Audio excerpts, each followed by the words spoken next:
Yeah. I feel like I'm aware of what's happening, but at the same time, I'm caught in that dream. I know I need to wake up. I know I want to wake up. I know Yeah. it's a dream, but I'm not able to wake up. Exactly. Is that sleep paralysis? Yes, so that state of half That's scary. awareness of your entire surrounding, right?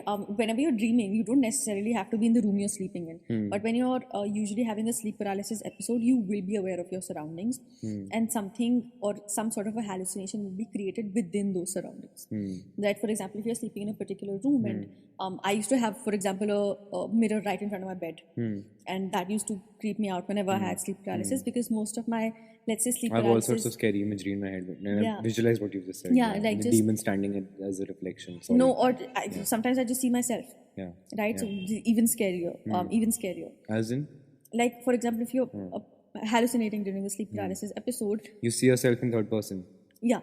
And I talked to a friend That's about interesting. Yeah, that's actually a common thread in terms of like our dreams. I always wonder, why does that happen? Right, when we're dreaming, we kind of take on that. We in real life, we never like. I never see myself in third person. I always have like a first person. We always have like Exactly. a first person experience. Whereas in dreams, we kind of see ourselves from this elevated view where it's kind of third person, and it's Yeah. That's like, what's that about? Is that, I don't know. I don't know. I talked to a friend about it actually, and she told me that a lot of it has to do with astral. Her belief was that I was astrally traveling without knowing I was astrally traveling, which is a little impossible according to me, because you have to put in a lot of meditative work to be able to do that. We did talk about astral travel also. Exactly. Yeah. Yes.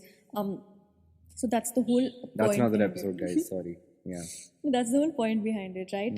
You hallucinate, you tend to hallucinate within the surroundings that exist, and usually lasts for a few seconds That's to what. a couple of minutes only. I feel like it wouldn't be connected to astral travel in that sense necessarily, because like the awareness aspect that you just mentioned, I feel like that's right, because in these dreams, I might sometimes be in a familiar space or in my own room or whatever, but quite often, or like most of the times, it's kind of this where I'm just like.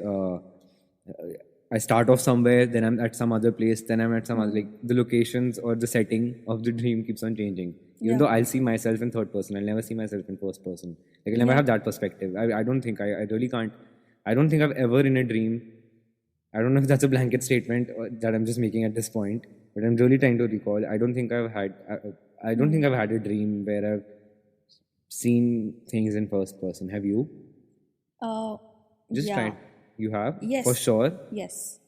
That's interesting. Yes. I'm In trying fact, to think, but a lot of the dreams the ones that I remember at least are definitely all that have been in third person. Even one where I was once as a kid, just like, I think a lot of people have had this dream. I was as a kid growing up in school, like I'm naked in the terrace, and I'm just like in the balcony. I'm in the balcony and I'm naked and I'm hanging from the rails. But the kind of thrill you feel during that hanging, that was scary. I was but terrified. That's first person, no? The feeling, I'm not talking about the feeling, I'm talking about the visual aspect of it in terms of that. Obviously, the feeling is mine. That's each and every time in all these dreams, I'm the one who's being terrified and being tortured. Yeah, exactly.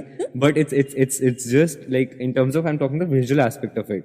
Like, why I thought of that and why I even connected it, why like I kind of resonated with it when you mentioned astral travel, is because maybe that's my